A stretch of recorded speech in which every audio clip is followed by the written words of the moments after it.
3, 2, 1.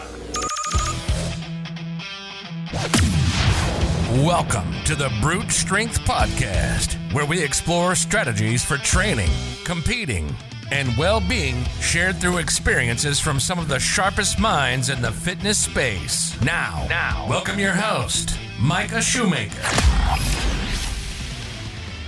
One of the things that I used to do every single year is New Year comes and I would get out a pen and a paper, an actual pen and an actual paper and like a notebook, and I would write down some things that I'd learned, almost kind of like in a way, kind of a letter or a note, if you will, to my past self. And, you know, it's an interesting thought process.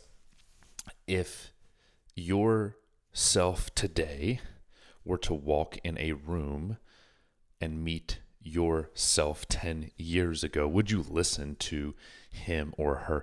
I almost kind of look at that as a litmus test of like, if I've grown, you know what I'm saying? Like, is this person that you are today, a decade later or whatever, 5 years later, are they, in your mind, wiser as a result?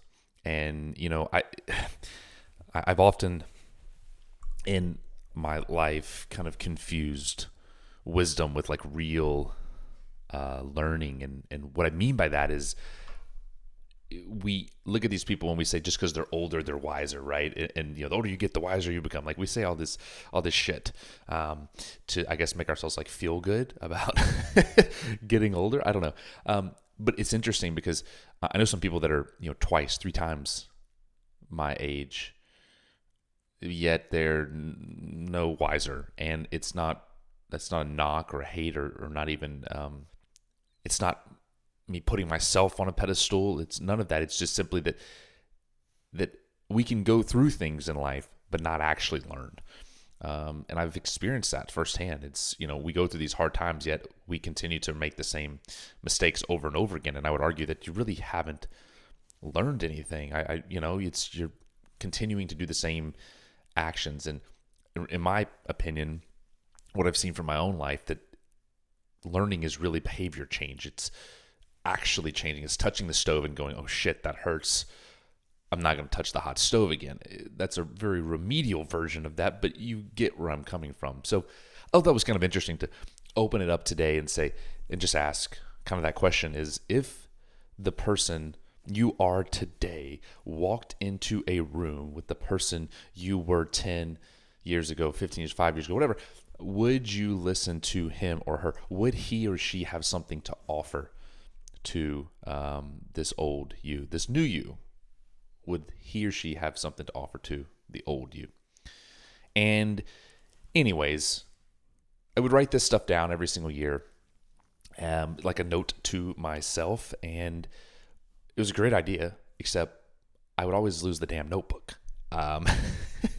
So now that I've got a podcast, I figured this will live forever and ever on the internet until the aliens come, and it'll be great. So here we go.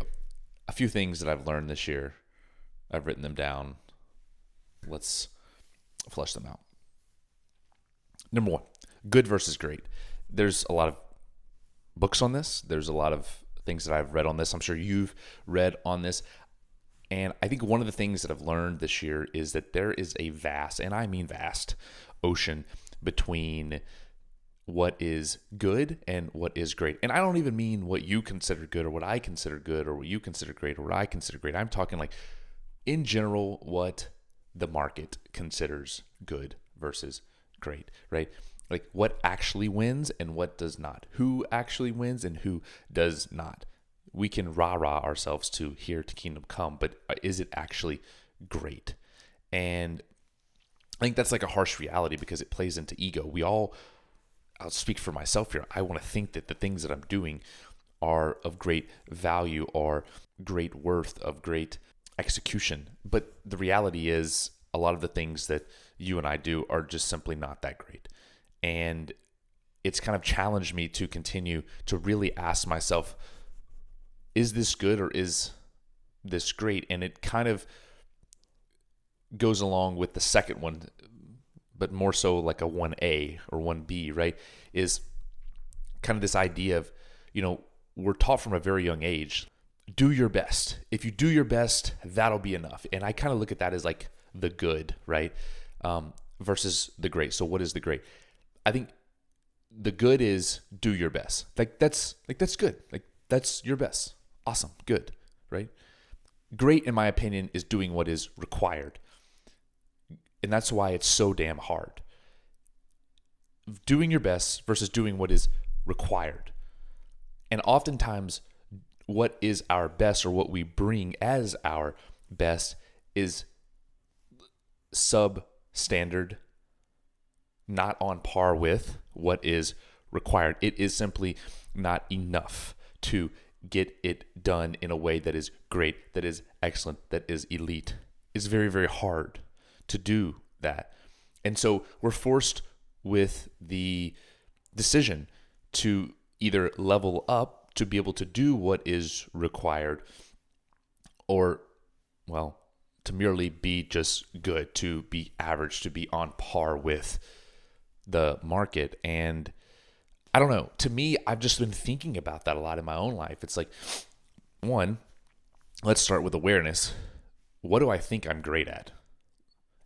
Two, am I actually great at those things?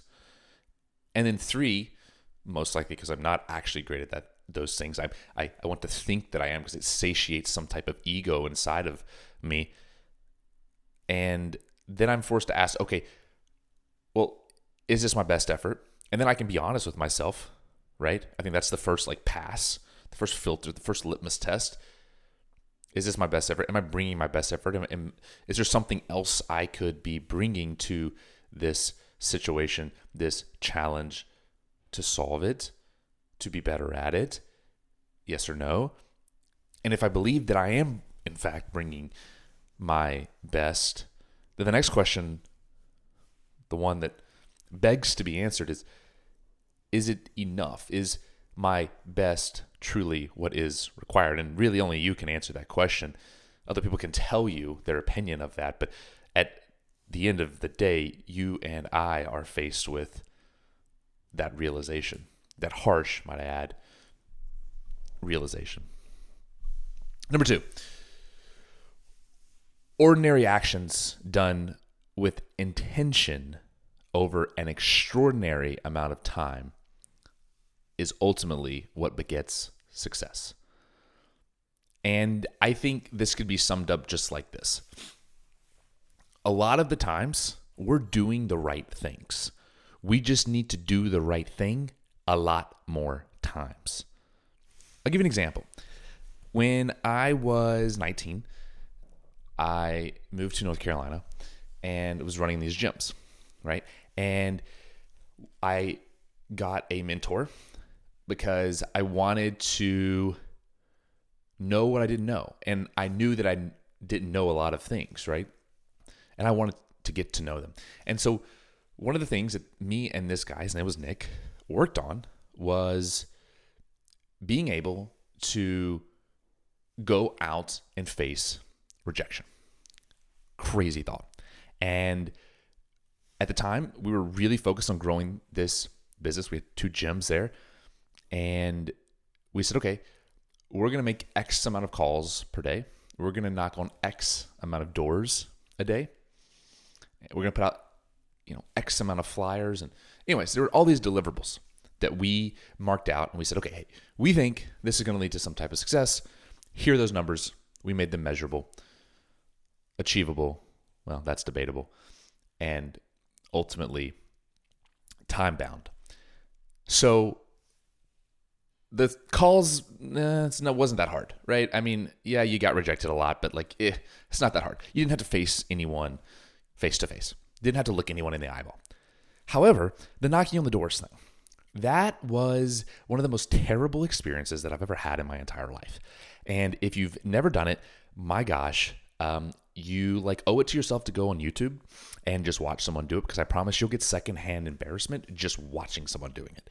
And it was infinitely worse doing it in person, but I am incredibly grateful that I did it. Now, why do I bring this up? Ordinary actions done with intention over an extraordinary amount of time is what begets success. Well, I'll never forget. I came back the first day and I knocked on these doors for what seemed to be a whole day, like a full 10 hours, And I had this list that would write the, address down. I would write the outcome, etc. And turns out that I knocked on 12 doors. 12 doors. That was it. So when I went back to have our weekly check-in call, and I presented him with these numbers, and I was very proud of them, by the way. I thought this was freaking good. I was like, hell yeah, like rock on, like killing life. And he was like, okay, he was really nice. He was like, okay, yeah, I got you. Like, how'd it go? Blah, blah, blah. I was like, it was terrible. I was terrifying. Like, people slammed doors in my face, thought I was an idiot and whatever. Like, creepy, offered me lemonade, like, whatever, the whole 9 yards. And he's like, how many doors did you get? Or how many doors did you knock on? And I said, like, I was really freaking happy about this. I was like, 12. It's like, I freaking crushed it, dude. He was like, okay, what were the outcomes of that? I was like, I got one person to come in. He was like, well, that's pretty good. He was like, so some of our best people do over 100 a day. And I was like, wait, 100 doors a day? Yeah. And they do that, 5 days a week, 6 days a week. I was like, what? And right there, it kind of set in this concept that I'm really coming back around to learning this year, which is that you just have to do things more and more and more times. And oftentimes in my life, I've looked at things and gone, man, why am I not getting the results that I want? Why am I not getting the outcomes that I desire? And all of a sudden, I think, well, I need a better strategy. I need a better schedule to be able to accomplish it. Like, whatever. Like, I'd come up with all these different things. And that lesson taught me something that I think will stick with me for the rest of my life, which is it's not necessarily that you need to be doing different things. It's you need to be doing more of the thing. Again, a lot of times we're doing the right things. We just need to do the right thing a lot more times. And that's what that lesson taught me, knocking on doors, cold calling, is a lot of the times we're doing the right things. It's just we have rookie numbers. We need to get those rookie numbers up, And that's ultimately what's holding us back from achieving the things that we want. I think about working out, right? I mean, you go in the gym one day, it's not like you build some Arnold Schwarzenegger body, and one day you build some, masterful, muscular physique in 60 minutes. It's like you do it year after year, decade after decade. Great things are built in decades, not days. Never forget, when I first went in, I was to the gym, that is, I was a 13-year-old boy, and I was like, man, we're gonna get after this, gonna get the biceps for the ladies, it's gonna be great, gonna get real saucy up in here, And I was really pumped about it too. And a month goes by, and the guy that was training me was like, man, we're making great results here. You're using the 20-pound dumbbells on the bench instead of the 10s, and I'm like, dude, like, I'm just looking at the guy next to me, and he's repping out the hundos, and I'm like, Jesus, right? And I'm like asking this guy, I'm like, dude, like, what am I getting over there? You know what I'm saying? And it's funny because me asking him that question was the same question that people asked me a decade later after working out. It's like, man, like, I just want to look like you. I just want to get to where you are. Like, I'll never forget, in the gym business, people would come in all day, and I'd be like, tell me about your goals. Tell me about like what you want to achieve. And oftentimes they'd be like, dude, like, I just want to look like you, And I don't say that as some like egotistical thing. It was really fucking cool because I was like, man, I put in a lot of work for this. Like, this is not happenstance.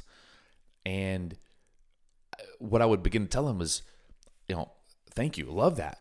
But let me tell you the truth behind that is I've been working out for over a decade, like at a very minimum 3 times a week, oftentimes more than that. And so what you're seeing is a decade's worth of work that you're expecting to getting in a matter of days. And it's unrealistic. Number 3, life is about the who, not the what. And you could even say, not even the how.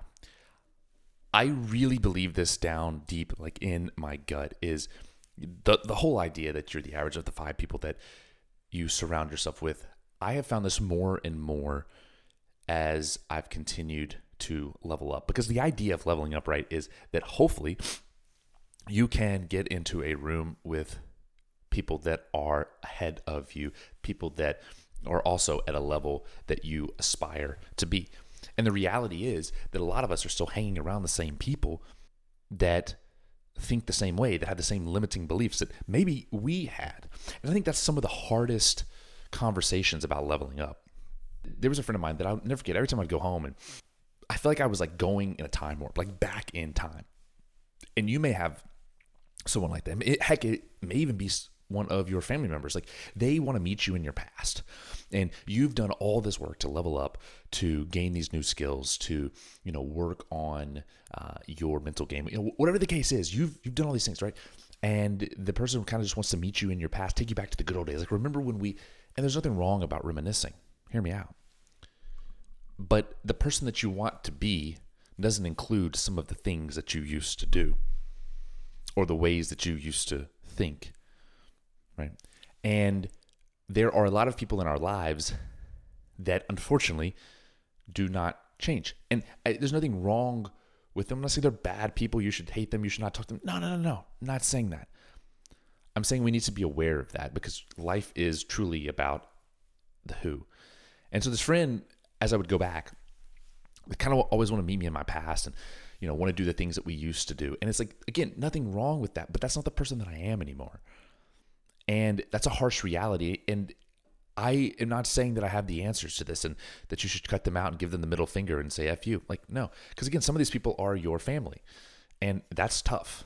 I've experienced that as well. And it's a real nuanced thing. And there's no way that on a 20-minute podcast that I'm going to be able to flesh that out. Really, it's the awareness that they exist in your life. It requires a lot of empathy. It requires a lot of thought to make certain that we're not reverting back to the person that we've worked so hard to progress past, to overcome, to be a better version of. It kind of goes back to the opening line, which is, if the you today walked into a room with you 10 years ago, would you listen to the you today? Are you proud of the you that you have become?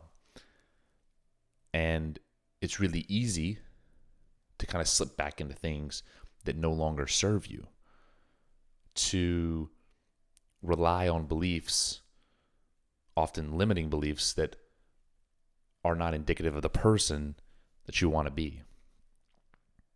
And so you might ask, well, that's great, Micah. Life is about the who. Yeah, that's wonderful. Awesome. How do you get in rooms with people, the right people? That's a really hard thing. From my experience, it starts with becoming the person that you need to become in order to be in that room with those people, and refining skills, leveling up. And it's hard because oftentimes you're having to leave bits and pieces of yourself that no longer serve the new you behind. It's not that you're getting out of touch with your roots and who you are. No. It's simply progressing. And the reality of growth is pruning the things that no longer serve you, whether that's the activities, whether that's the thought processes. And that's hard because there's ego involved in that. And I truly do believe this. It's a great book. Ego is the enemy. And oftentimes it's one of the reasons that we're being held back from the you that you want to become. Life is about the who, not the what. If your goal is to be a fitter version of yourself, I suggest you go join a gym. If your goal is to get around solid, like-minded people, maybe for you that's a spiritual thing. Maybe your gym has a group that meets on Wednesday nights and, hangs out and just talks about life. And guess what? If those things don't exist for you, I'm a huge fan of going to join your local affiliate and creating that group for yourself, getting to know people, because the reality is those people are most likely the like-minded people that you look for. Those are your local heroes. And I couldn't recommend more actually going, signing up, and being a part of that. And if you already are, you have the opportunity to create that. Sometimes things aren't going to be a situation where you walk in and poof, there we go. Sometimes it's a matter of creating the reality that you want. And that's the harsh, let's be honest, that's the harsh reality that no one wants to talk about. It's like, we just walk into a room and poof, there's the people. It's like, no, sometimes we have to create that. But I promise you, it's there and you're capable of doing it.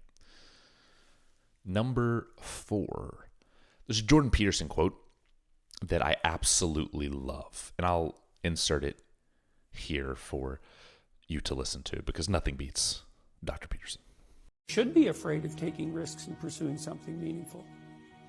But you should be more afraid of staying where you are if it's making you miserable. It's like you're paying a price by sitting there being miserable. You might say, well, the devil I know is better than the one I don't. It's like, don't be so sure of that. The clock is ticking. Yeah, And if you're miserable in your job now and you change nothing, in 5 years you'll be much more miserable and you'll be a lot older. My favorite part of this quote, without question, is you're paying a price by sitting there. And you might say the devil that I know is better than the devil I don't know.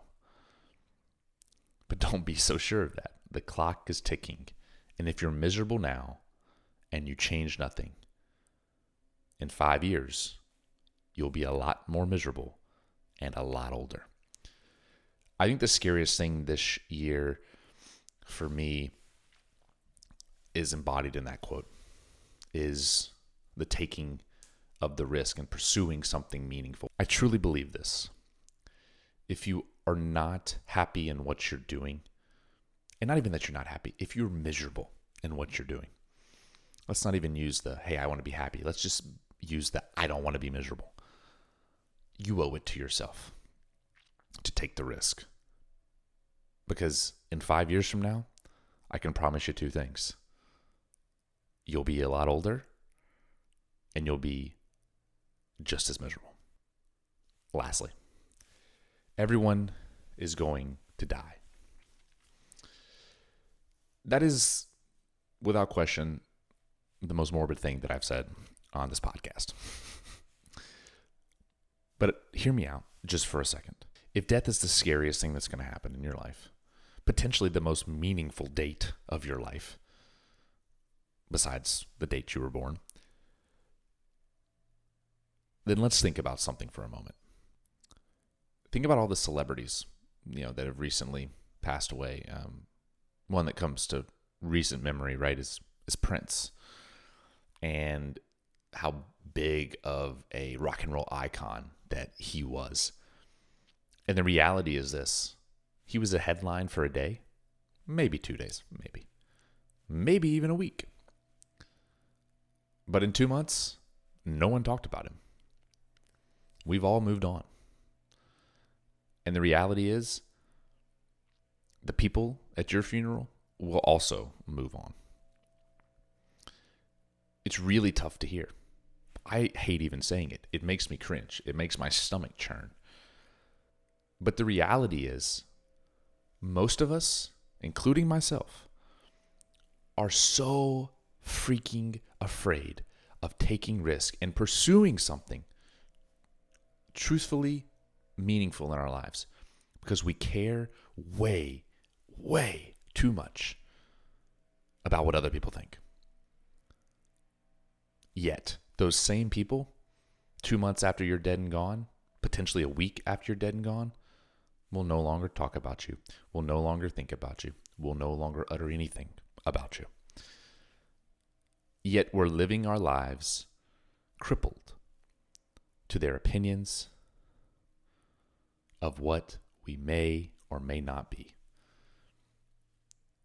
This is an invitation to take the chain off, take the albatross off your neck, and start living free. I hope you enjoyed this as much, truthfully, as I enjoyed making it for you.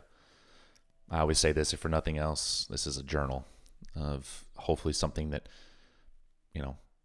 I can look back on, you can look back on when you're needing some inspiration, some motivation, whatever the case is, because the reality is we don't always feel it all the time, despite what anyone wants to tell you. I wish you all the best in 2023, and I hope you go kick some ass. We'll talk soon. Thanks for listening to Brute Strength Podcast. As always, you can head over to brutestrengthtraining.com to connect with us and access the links and resources mentioned in this podcast. That's brutestrengthtraining.com for exclusive content and giveaways just for you, our podcast listeners. Consider subscribing so you never miss out. That's all for this episode. See you next time.